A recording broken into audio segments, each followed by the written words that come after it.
Hello guys, this is your boy Shaka360 and this is me getting blown out with my very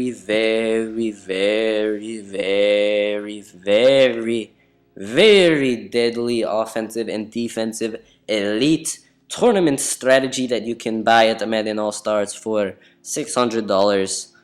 But what's going on, guys? Fudgyyy, maddenstudents.com. Finally getting in my game with Shaka360. After weeks of anticipation. He stole my Ravens, so I was kind of mad, and I took the Packers. No, I'm just kidding, but I did take the Packers because I think they do give you a nice little advantage because their defense and offense are both so good. But that's not really what I want to talk about in this game. I want to talk about, because I've been getting constant messages about how this whole thing with Shocker started. And people are calling it a beef. I mean, I personally have nothing against the man other than I can't stand his tips and his videos, but I'm not looking to take too many personal shots in this game. But what was I saying? Oh yeah, this whole thing with Shocker just went on for like a couple of weeks or so. He sent me a message about a month ago, and right here I get a nice little break. But he sent me a message about a month ago, and it was like, "Play me, you bum, I'll make you my bitch," and like that kind of thing. So I was like, yeah, why not? And I gave him my info, and it took him like a couple weeks to ever respond to me again. And then I made the Shocker parody video, which got quite a reception, one that I didn't really see coming. And I thank you guys for that, everyone who gave me some nice feedback. And right there, what the hell, Aaron Rodgers? I don't know why you couldn't get the ball off.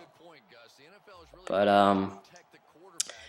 yeah, so after the Shocker parody video, I finally get another message from Shocker asking to play me. And I say, all right, why not? I wanted to play you anyway. And still I get no message, no anything. So I start commenting on all his vids, asking where he is for my game, and then finally, after a bunch of people who want to see this game started asking him, he finally gave in and gave me his PSN ID, and we just got the game in like an hour ago, and I didn't really know what I was gonna do coming in. I didn't know what my game plan was. I didn't know if I was gonna run a lot or pass a lot. I just sort of went with the flow of the game, and right here, this is probably Shocker's best play. It's a nice little man switch. I'm not quite sure why he didn't go back to it, but I'm not going to argue with it. Because I was playing man most of the game, so I'm not quite sure why he didn't really try to take advantage of it. I mean, I did play a lot of Fudgyyy. And right here, I get this nice stop in the backfield, make him pass, and when I make people pass, I hope that they're going to make a mistake, and he does. In a little bit, you'll see BJ Raji comes up with a big pick. But, like I said, I didn't really have a game plan coming in this game. I sort of just, like this was actually a custom playbook I'm running. I'm not one to really run custom playbooks, but over the last couple days, I've started using them, and I made one that I like a lot, and I actually decided to break it out this game. So if you're wondering what playbook I'm using, it is a custom playbook, and I can't really tell you in that case. And right here, 2 plays in a row where I could have had a big play, but I just don't get the ball off. And that's actually a credit to Shocker. He does have a nice little defensive scheme. Very deadly, guys. No, I'm just kidding. But it is a nice little defensive scheme. It kept me off guard. I had to settle for 3. And his real trouble was on offense. He runs very generic offense. A lot of blue routes, a lot of slant outs, and man switches, and then the strong close toss, which doesn't really work all game, so I'm not quite sure why he emphasized it so much. So pretty much what I did is I ran a Fudgyyy because I pretty much knew by what formation he was coming out in, what part of the field he would try to attack. I knew he would try to attack the flats in the corners right there, and so my zones had it covered, and he had to punt the ball to me. And right here, first play of the drive, James Starks feeling it, touchdown baby. So yeah, like I said, I just tried to take away what I knew and let the rest of the game just sort of go as it did. And right here, he gets sacked, or it's actually on this play he gets sacked, and this is the point where I realize that he just can't handle Fudgyyy. I guess when he makes his tips, he just tries them out against generic defenses.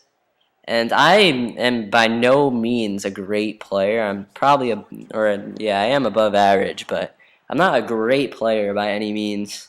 I do what I can to give out tips and whatever, but I mean, I am learning just like anybody else, and I just found it remarkable with all the money he's charging for these tips that they're just like so they're so vulnerable to coverage defense. And right here, I just tried to. I didn't really try to force anything right there. I knew that if I could go up at the half, up by 2 scores, um, I'd be in good shape, and it worked out very nicely. As on this play, or the next play, I believe, after AJ Hawk makes a nice play.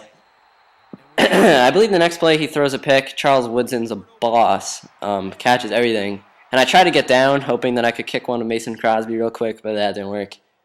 And then he tries an onside kick right here, and that doesn't work either. But yeah, so at this point I just knew that coverage D would shut him down, because he didn't really change his game plan at all. He kept going with the strong close. He kept coming out in shotgun snugs flip.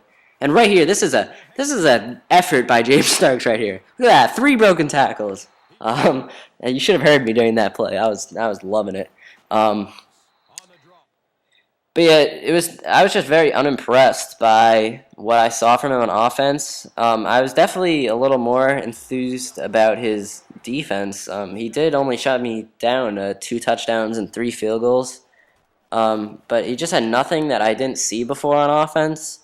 And I'm not quite sure like why he didn't try to change it up at all. He just kept running the same things. And right there, I knew that play was coming. So that's just such a common play, and I know he runs that personally a lot. So I was ready for that. And right here, this is where I break the game open. I motion Greg Jennings in with my little clear out method, and James Starks will take it all the way for 6.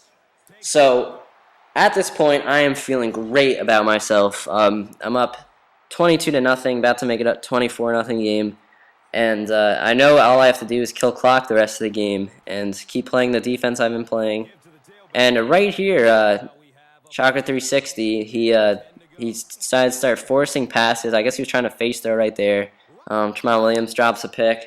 And then right here, this really sealed the deal. He threw it at Charles Woodson and then made a really, I don't know, not trying to take too many shots at him, like I said, but he made a really bad user play. And that was it for the game. As you can see, I think he shut his PS3 off. I'm not quite sure. But he had enough of that game. And guys, just don't pay for tips. You can get so much better tips free online, especially at maddenstudents.com. So again, I hope you enjoyed this video. This was the blowout of Shocker 360, and I'll see you guys later.